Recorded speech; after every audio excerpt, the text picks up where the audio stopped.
Shalom à toutes les frères et sœurs en Jésus-Christ dans le monde entier. Je me présente le frère Cel de l'île de la Réunion pour les nouvelles personnes qui ne me connaissent pas encore. Nous allons voir le message sur la dîme qui n'est plus d'actualité de nos jours sous la nouvelle alliance en Jésus-Christ.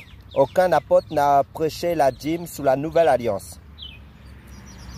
Prions, frères et sœurs, avant d'apporter notre message. Père, dans le nom du Seigneur Jésus-Christ, éclaire chacun de nous à la lumière de ta parole de vérité. Amen. La dîme est un sujet qui dérange beaucoup de personnes. La première mention de la dîme dans l'histoire de la Bible est dans le livre de Genèse chapitre 14 verset 17 à 20, où il nous est dit: « Et le roi de Sodome sortit à la rencontre d'Abraham, qui revenait vainqueur de Guédalaomer et des rois qui étaient avec lui, dans la vallée de la plaine qui est la vallée royale. Melchisédek, roi de Salem, fit apporter du pain et du vin. Or, il était prêtre du Dieu Très-Haut. Et il bénit Abraham et en disant: béni soit Abraham par le Dieu Très-Haut, maître du ciel et de la terre. Loué soit le Dieu Très-Haut qui a livré tes ennemis entre tes mains. Et Abraham lui donna la dîme de tout. » Voilà la première mention de la dîme dans la Bible. Abraham va donner un dixième du butin de la guerre à Melchisédek. Abraham va donner la dîme à Dieu lui-même, car ce Melchisédek, d'après le livre d'Hébreux, chapitre 7, versets 1 à 4, si vous lisez, est l'image d'une préfiguration de Jésus-Christ en fait. C'était le théophanie, une représentation, c'est-à-dire les apparitions de Jésus-Christ sous la forme de Melchisédek ou encore de l'ange de l'Éternel sous l'ancienne alliance. Donc la dîme qu'Abraham a donnée n'était même pas sur son salaire, mais sur le butin de la guerre de Sodome et Gomorrhe. Il a donné une seule fois cette dîme par révélation. Et la Bible ne nous dit pas si Abraham a réitéré encore cette dîme par la suite, si Abraham a recommencé à donner encore cette dîme. Car Abraham l'a fait une seule fois, cette dîme. La deuxième mention de la dîme dans la Bible se trouve dans Genèse chapitre 28 versets 20 à 22, qui nous dit: Jacob fit un vœu en disant: si Dieu est avec moi, et s'il me garde pendant le voyage que je fais, s'il me donne du pain à manger et des habits pour me vêtir, et si je retourne en paix à la maison de mon père, alors Yahweh sera mon Dieu. Cette pierre que j'ai dressée pour monument sera la maison de Dieu. Et je te donnerai la dîme, je donnerai la dîme de tout ce que tu me donneras. Donc là, Jacob a fait ce vœu à Dieu de donner cette dîme. Et nulle part dans la Bible, il nous est dit que si Jacob a accompli sa promesse de donner cette dîme qu'il avait promis à Dieu. Par la suite, voilà la deuxième mention de la dîme dans la Bible. Nous avons vu la dîme avant la loi mosaïque, mais voyons maintenant la dîme sous la loi de Moïse au temps de l'ancienne alliance. Sous l'ancienne alliance, il y avait 4 sortes de dîmes que Dieu avait données à Moïse pour le peuple d'Israël. La première sorte de dîme, c'était pour la personne elle-même, toutes les ans pour soi-même. Prenons Deutéronome chapitre 14, versets 24 à 26.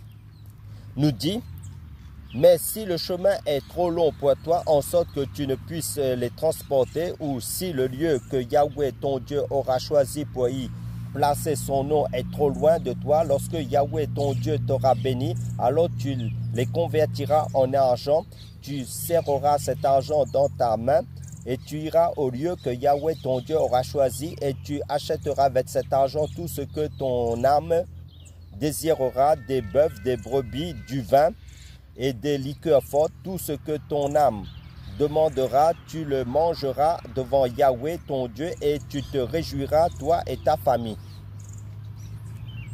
Voyons la deuxième sorte de dîme, qui se faisait tous les 3 ans pour les Lévites, qui étaient répartis dans toutes les tribus d'Israël.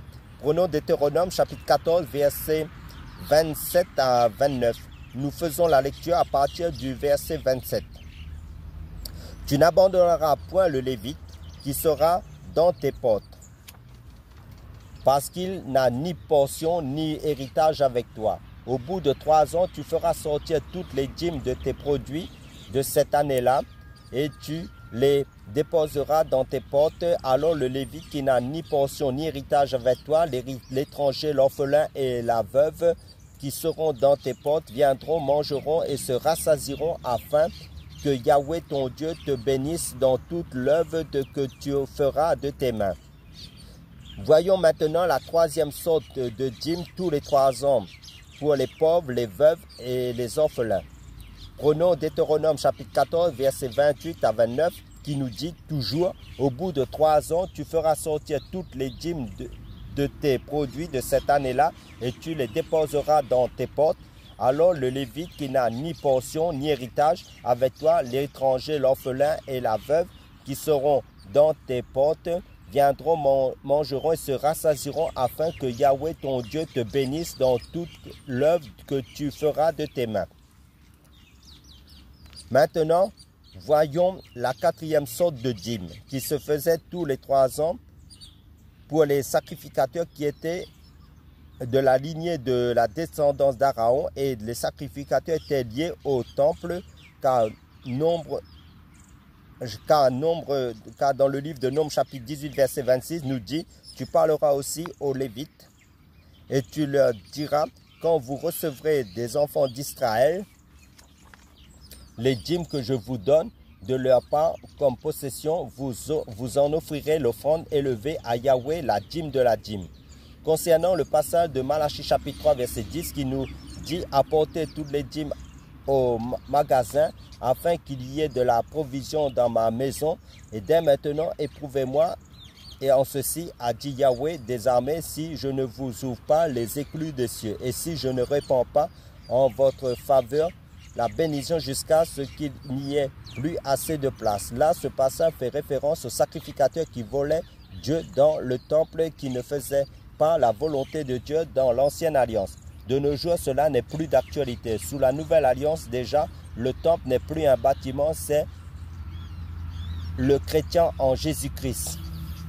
Et concernant les écluses des cieux, sous la nouvelle alliance en Jésus-Christ, dans le livre d'Éphésiens chapitre 1 verset 3, il nous est dit, béni soit Dieu et Père notre Seigneur Jésus-Christ, qui nous a bénis de toute bénédiction spirituelle dans les lieux célestes en Christ. Vous voyez, frères et sœurs, nous sommes déjà bénis en Christ depuis l'œuvre de la croix de Jésus-Christ. Amen. Alléluia. Sous la nouvelle alliance, aucun apôtre en Jésus-Christ, ni l'apôtre Paul, ni l'apôtre Pierre, ni Jacques n'a prêché la dîme. Pourquoi? La raison majeure, c'est que c'était préconisé dans la loi mosaïque.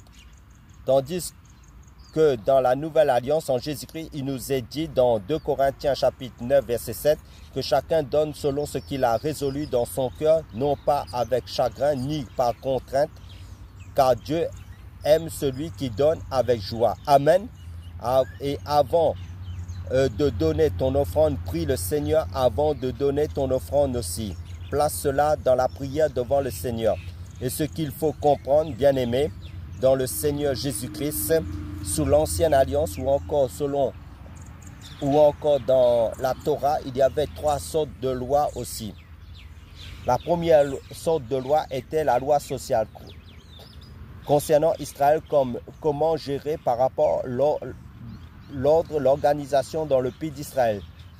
Et la deuxième et la troisième sorte de dîme que nous avons vu auparavant était liée à la loi sociale dans l'ancienne alliance. Dieu avait prévu cela.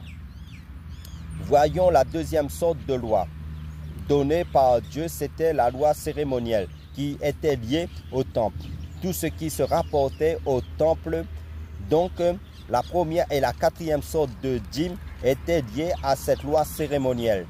Et depuis l'œuvre de la croix, Jésus a accompli cette loi cérémonielle et Dieu a fait de tous les chrétiens des sacrificateurs en Christ. D'après le livre d'Apocalypse, chapitre 1, verset 6. Amen. Maintenant, la troisième sorte de loi concernait la loi morale, qui est toujours d'actualité de nos jours, qui sont les 10 commandements donnés à Moïse par Dieu. Donc, sous la nouvelle alliance, l'âge de la grâce de nos jours qui est plus que d'actualité, les 10 commandements est toujours d'actualité. Comme nous sommes l'Église, la fiancée de Jésus-Christ, la dîme, comme je vous l'ai dit, n'est plus d'actualité. Sous la nouvelle alliance de nos jours, c'est l'offrande, d'après 2 Corinthiens chapitre 9, verset 7. Amen. Et pour conclure notre message sur la dîme, prions frères et sœurs, qui n'est plus d'actualité, mais c'est les offrandes. Donc pour conclure notre message, prions. Père, dans le nom du Seigneur Jésus-Christ, aide chacun de nous à demeurer dans la lumière de ta vérité éternellement. Dans le nom du Seigneur Jésus-Christ, Amen.